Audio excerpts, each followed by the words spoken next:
This is Koiro with another video for you. This video is also recorded with Norwegian language. So this is the English version. The contents is about the same. There might be some small slight changes in the content.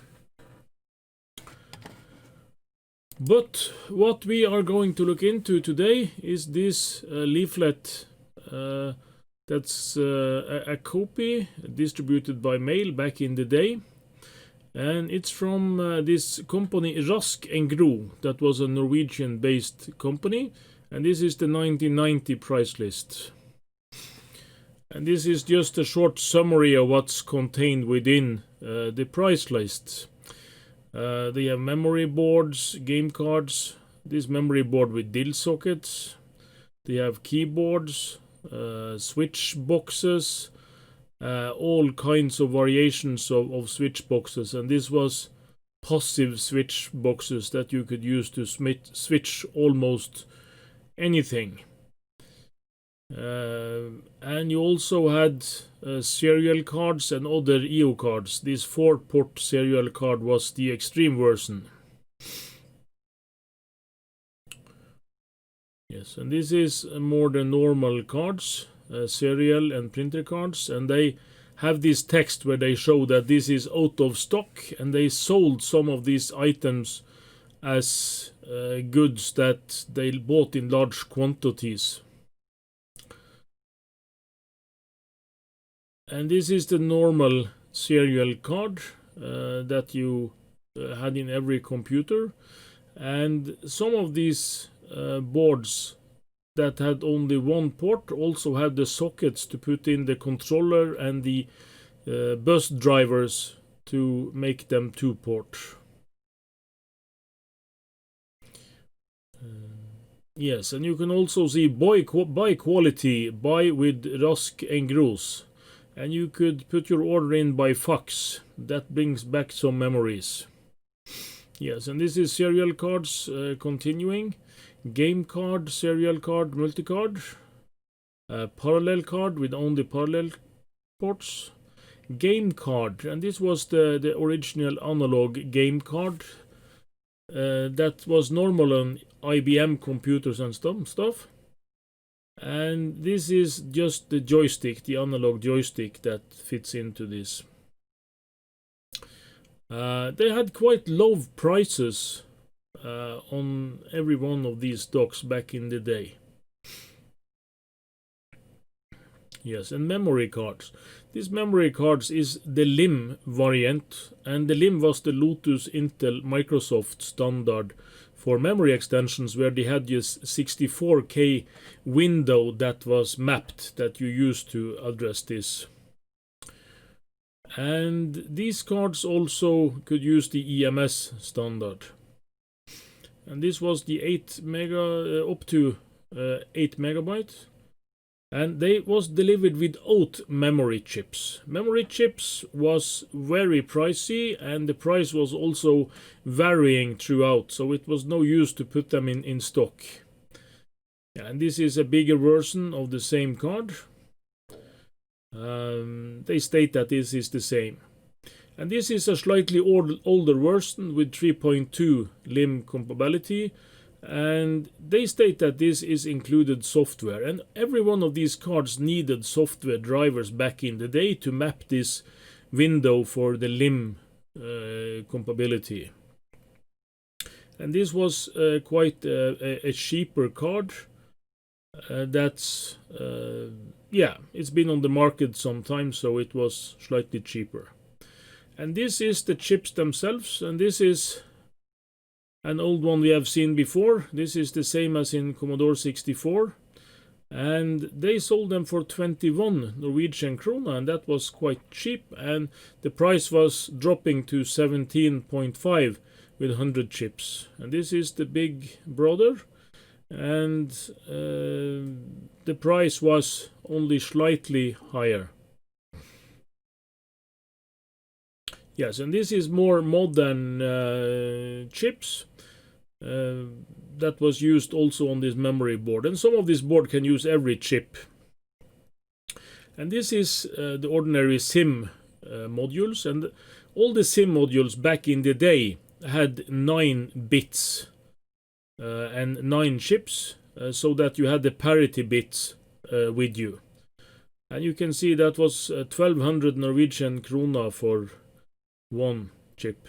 And the SIP is almost exactly the same as the SIM module, and you can make a SIP module of a SIM module by soldering on some pins on the sockets.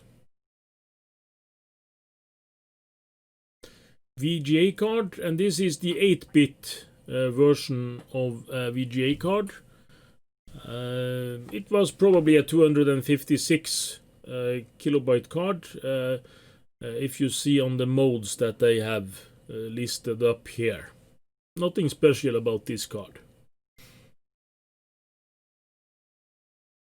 And you have the 16-bit version of the same card, probably used the same chips, but it was and it was quite pricey back in the day, these cards. And the 16-bit version of this card is probably slightly faster. And this is a combination card, and this is not a VGA card, this is a Hercules CGA variation, and you can see what they stated here. The special Norwegian Ö sign is shown as a Japanese yen sign, but it will be right on your printer. And this was quite a problem back in the day, where you could risk that it was just garbage in your word processor and other stuff because of this. Luckily, that was not a problem anymore when you got Windows and TrueType fonts. Yeah, and this lists the CGA modes, and it's also Hercules compatible. Yes, and this is PC mouse. This is serial mouse, and they state that it's Microsoft and PC mouse compatible. You probably remember that all the Microsoft compatible mouse was 2-button, and the PC mouse was 3-button. And they had a slightly different driver model. And quality keyboard, they probably had high quality. I remember a lot of this board had high quality back then.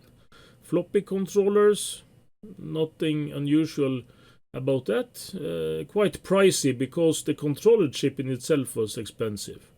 And the XT hard drive controller, this was the MFM standard. It was in the breaking point when more and more drives come with the IDE standard, but there was plenty on MFM and RLL to go around. Yeah, and this is the AT version of the same. It also has a built-in floppy controller. And what's quite unusual, it has 8 kilobyte of cache memory. That was not usual back in the day. Yeah, and you can look at this mice. This mice here is not very ergonomic, and that was also quite typical of the design back in the day. Every one of these was quite boxy. Yes, and this is the data Switchbox. You have this in every variation: 1 to 2, 2x2, 1 to 3, 1 to 4, 2x2, and the Centronics 1 to 2, 2 to 1, and so on. And you also have them with both DB25 and Centronics 36-pin interfaces.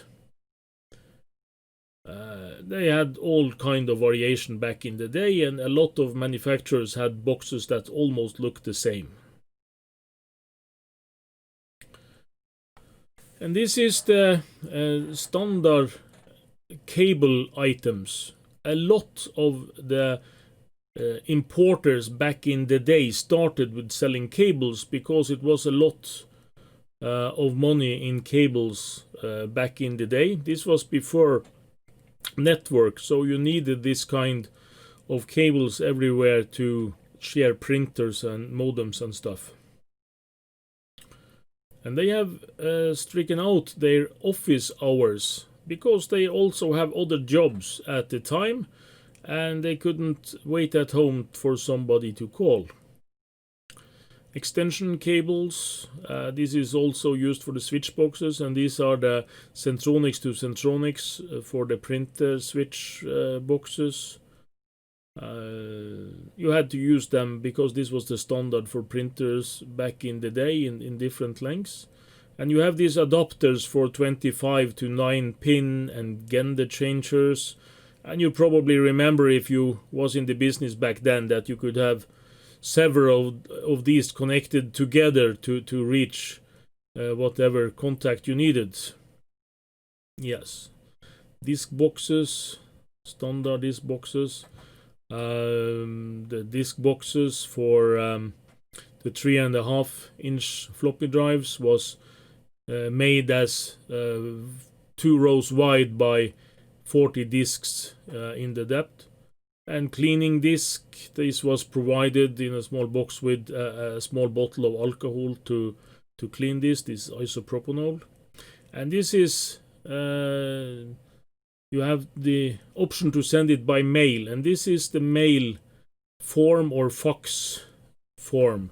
So you filled out this and put it in the fax machine. So that was the way you ordered stuff back then. So this was a short walkthrough of my first brochure with REC and Gro.